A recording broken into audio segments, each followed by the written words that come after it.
ಯಾರ ಪರವೂ ಅಲ್ಲ, ಯಾರ ವಿರುದ್ಧವೂ ಅಲ್ಲ. ಸಾಯಂಕಾಲ ಎಕ್ಸ್‌ಪ್ರೆಸ್, ಇದು ಜನಪರ.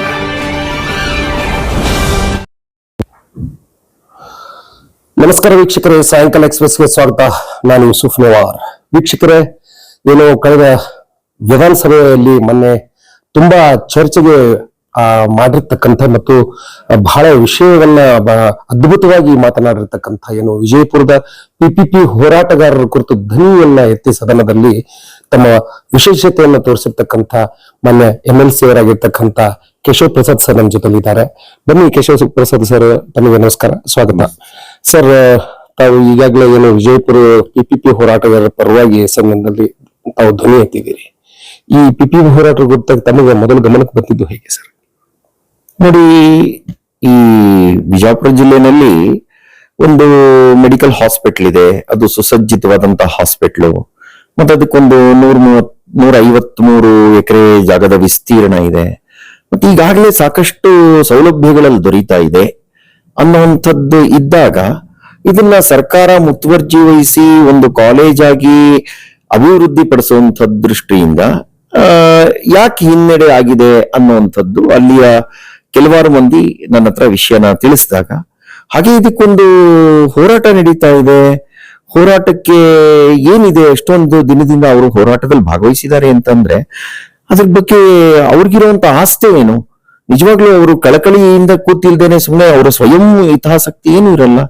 ಹಾಗಾಗಿ ಈ ಪ್ರಶ್ನೆನ ನಾನು ಸದನದಲ್ಲಿ ಎತ್ತಬೇಕು, ಮಾತನಾಡಬೇಕು, ಜನರ ಒಂದು ಬೇಡಿಕೆಗೆ ಧನಿ ಆಗಬೇಕು ಅಂತ ಹೇಳಿ ನಾನು ವಿಷಯ ತಗೊಂಡೆ ಸರ್. ಅದು ಪ್ರಮುಖವಾಗಿ ಇದು ಧನಿ ಆಗಿದೆ, ತಾವು ಕೂಡ ಧನಿ ಎತ್ತಿದ್ರಿ. ಏನು ಒಂದು ಭರವಸೆ ಇದೆಯಾ ಇದು ಆಗುತ್ತಾ ಅಂತ?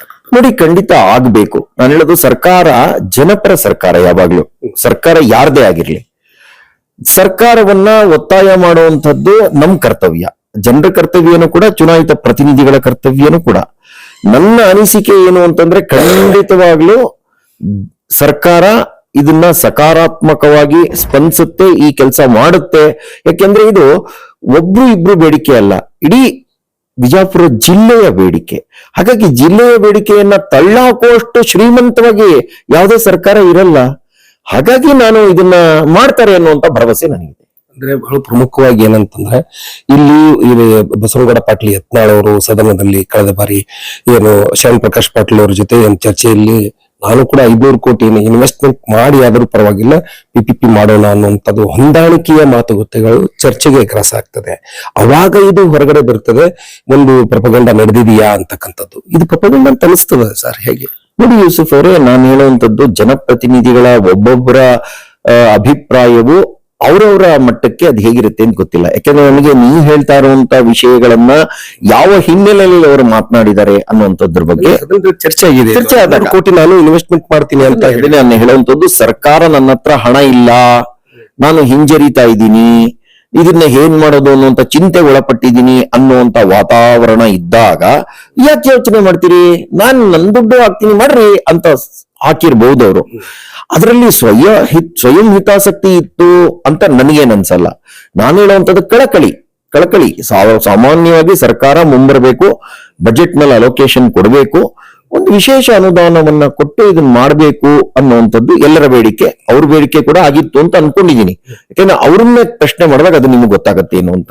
ನಾನು ಅನ್ಕೊಳ್ಳೋದು ಏನು ಅಂದ್ರೆ, ಸದನದಲ್ಲಿ ಪ್ರಶ್ನೆ ಮಾಡಿದಾಗ ಸಂಬಂಧಪಟ್ಟಂತ ಮಂತ್ರಿಗಳು ಅದ್ರ ಉತ್ತರ ಕೊಡುವಂತ ಸಂದರ್ಭದಲ್ಲಿ ಈ ರೀತಿ ನಮ್ಮ ಹತ್ರ ಅದಕ್ಕೆ ಹಾಕ್ಲಿಕ್ಕೆ ಹಣದ ಕೊರತೆ ಇದೆ ಆ ತರದ್ದೆಲ್ಲ ಅಂದಾಗ ಯಾಕೆ ಯೋಚನೆ ಮಾಡ್ತೀರಿ, ಇನ್ನೂ ಒಂದು ರೀತಿಯಲ್ಲಿ ಇದನ್ನ ಯೋಚನೆ ಮಾಡ್ಬೋದಲ್ಲ ಅಂತ ಹೇಳಿರ್ಲಿಕ್ಕೆ ಸಾಧ್ಯ ಉಂಟು ಅಂತ ನಾನು ಅದನ್ನ ಅನ್ಕೊಳ್ತೀನಿ. ಬಹಳ ಪ್ರಮುಖವಾಗಿ ಬಸವನಗೌಡ ಪಾಟೀಲ್ ಯತ್ನಾಳ್ ಅವರು ಮೊದಲು ಪಿಪಿಪಿ ಹೋರಾಟಗಾರ ಈಗೇನು ಹೋರಾಟ ಮಾಡ್ತಾ ಇದ್ದಾರಲ್ಲ, ಇದಕ್ಕಿಂತ ಮುಂಚಿತವಾಗಿ ಅವ್ರು ಮೊದಲು ಕಾಲೇಜು ಬೇಕು, ಸರ್ಕಾರಿ ಕಾಲೇಜು ಬೇಕು ಅಂತ ಹೋರಾಟ ಮಾಡತಕ್ಕಂಥವ್ರು. ಈಗ ಪಿಪಿಪಿನೂ ಯಾಕೆ ಬೇಕು ಅಂತಕ್ಕಂಥ ಅದಕ್ಕೆ ಇನ್ವೆಸ್ಟ್ಮೆಂಟ್ ಮಾಡ್ತೀನಿ ಅನ್ನೋ ದೃಷ್ಟಿಕೋನದಲ್ಲಿ ಹೇಳಿದ್ದರಿಂದ ಇದು ಸ್ವಲ್ಪ ಪ್ರಶ್ನಾತೀತವಾಗಿ ಕಾಡತೊಡಗಿದೆ ಸಾರ್ವಜನಿಕರಲ್ಲಿ.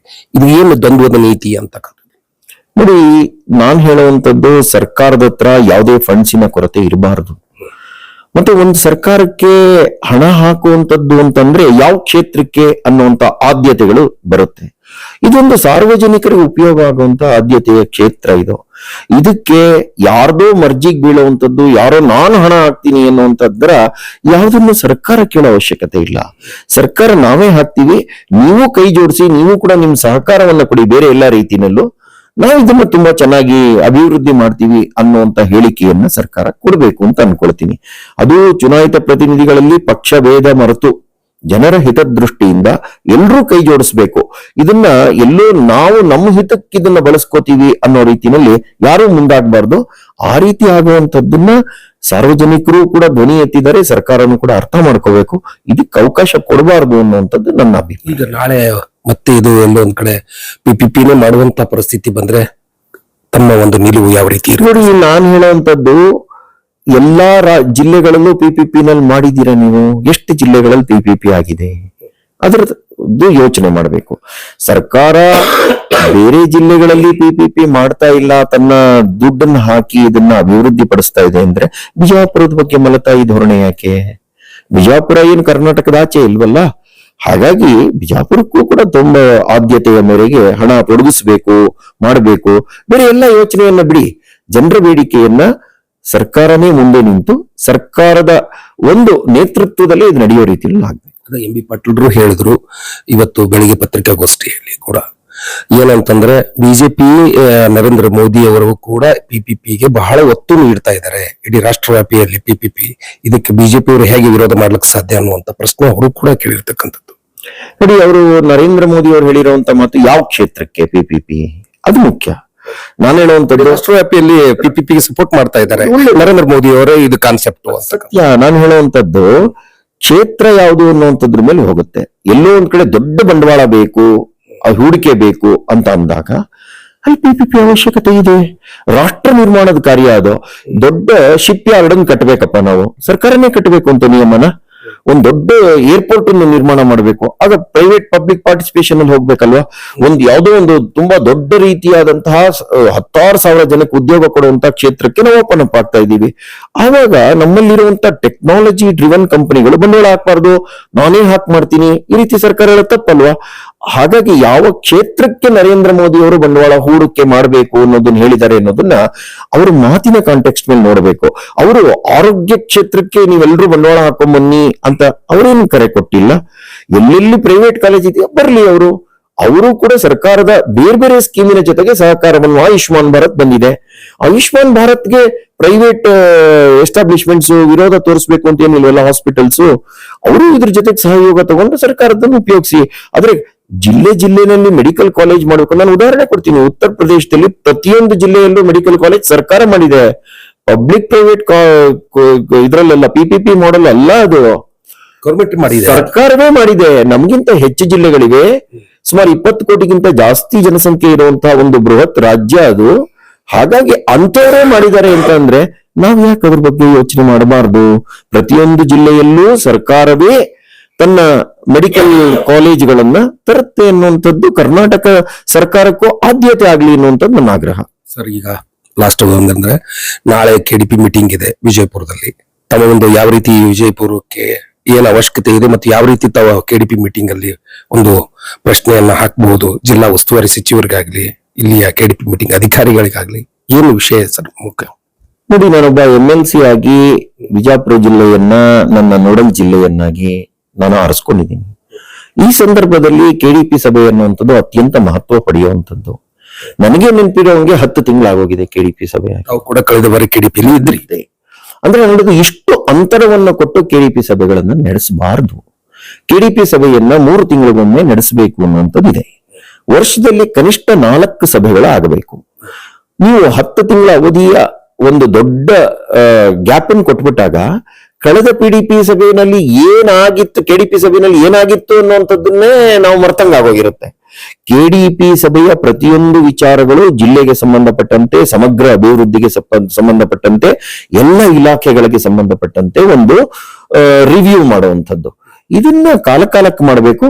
ಈ ಬಾರಿನೂ ಕೂಡ ಬಂದಿರುವಂತಹ ಎಲ್ಲ ವಿಷಯಗಳ ಬಗ್ಗೆ ಆದ್ಯತೆಯ ಮೇರೆಗೆ ಇಡೀ ಜಿಲ್ಲೆಯಾದ್ಯಂತ ತಟ್ಟುವಂಥದ್ದೇನಿದೆ ಅದನ್ನ ಮೊದಲು ಗಮನ ಕೊಟ್ಟು ಆಮೇಲೆ ಮಹಾನಗರಕ್ಕೂ ಕೂಡ ಇಲ್ಲಿ ಇರುವಂತಹ ಬಿಜಾಪುರ ನಗರಕ್ಕೂ ಕೂಡ ಏನ್ ಸಮಸ್ಯೆಗಳಿದೆಯೋ ಅದನ್ನ ತಗೊಂಡು ಕಳೆದ ಬಾರಿ ಕುಡಿಯುವ ನೀರಿನ ಸಮಸ್ಯೆ ಕುರಿತಾಗಿ ಧ್ವನಿ ಎತ್ತಿದ್ರಿ ಕೆಡಿಪಿಯಲ್ಲಿ, ನಾನು ಕೂಡ ಇದ್ದೆ.